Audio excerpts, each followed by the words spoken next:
Alright, here's another video. I'm going to tell you guys about the actual best weapons you should be using. I've seen more videos on this by other YouTubers, and similar to my Conjure build video, they are wrong.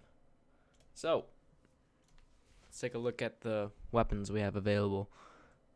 Actually, let's not. I'm just going to tell you straight out. Here's the ones you want to use. A, staff. B, greatsword. C, dual swords. D, you can also use the katana, and you can also use any sort of claws. And finally, the last one I would recommend that you can use is a bow. Those are the ones that are the best. I'll show you some of the reasons why these are all the best. You can go check them out for yourself, see which ones fit your playstyle the most. But for example, let's take a look at the Q move of my magic. 204 damage, right? That's pretty respectable, right?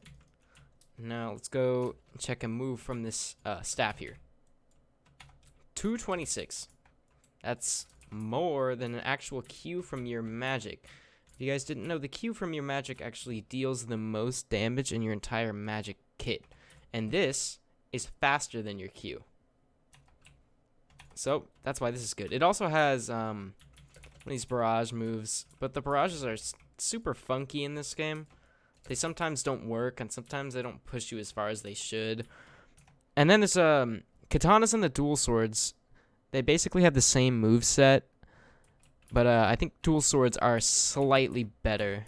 They do a little bit more damage, but it's really up to preference.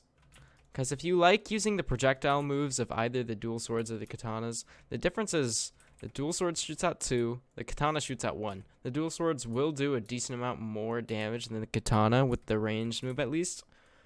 But the downside is that you're going to be stuck in the animation longer. So you can pick either from there.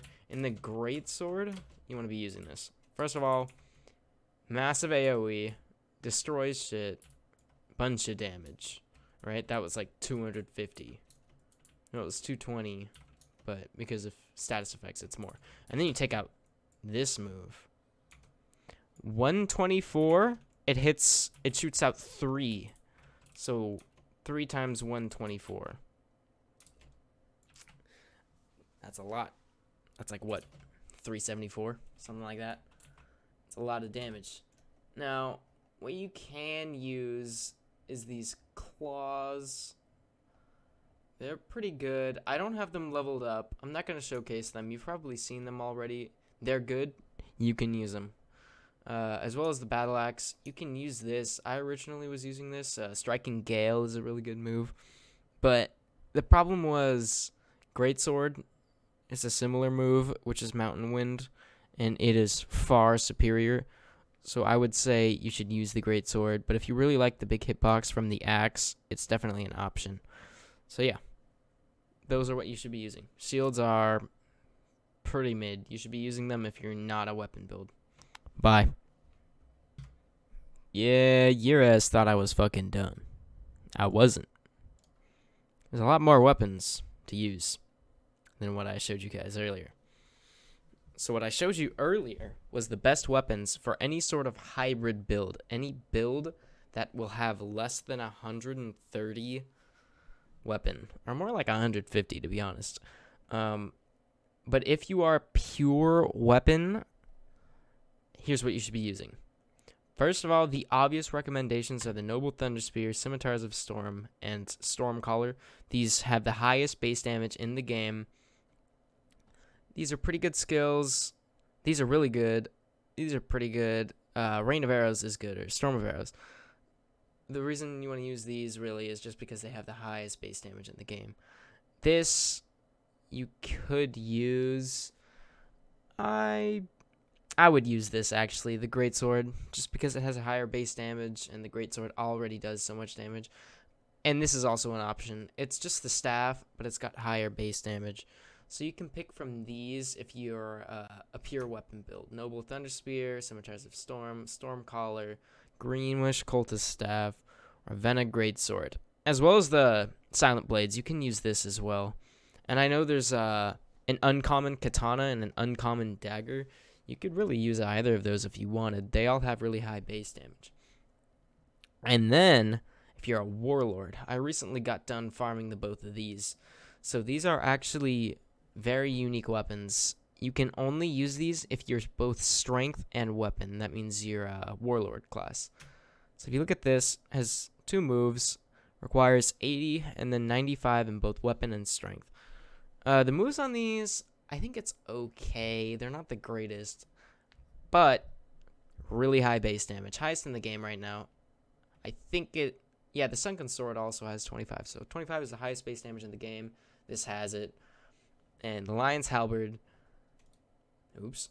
This is one of the only weapons in the game to have 3 moves. You want to get this if you're going warlord. You need it. You need both of these. You should be using both of these.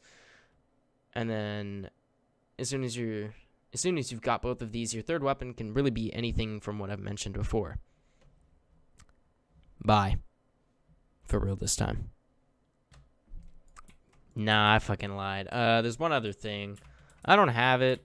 Like, very few people have it. But the Sunken Sword, that shit is busted overpowered. It has the same moves as a sword.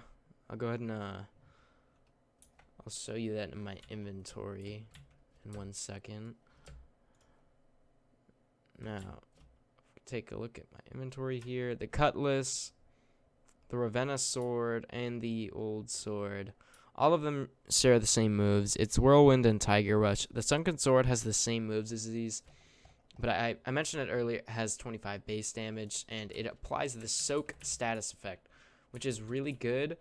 If you're using the Sunken Sword, you should, if you're not doing it, you should give someone who's doing this your Sunken Sword. You should be a Conjurer. You should be using either Ice or Lightning, because those synergize well with Soak. Ice will freeze when the enemy is soaked, and Lightning will conduct when the enemy is soaked. So, yeah, this is the actual end.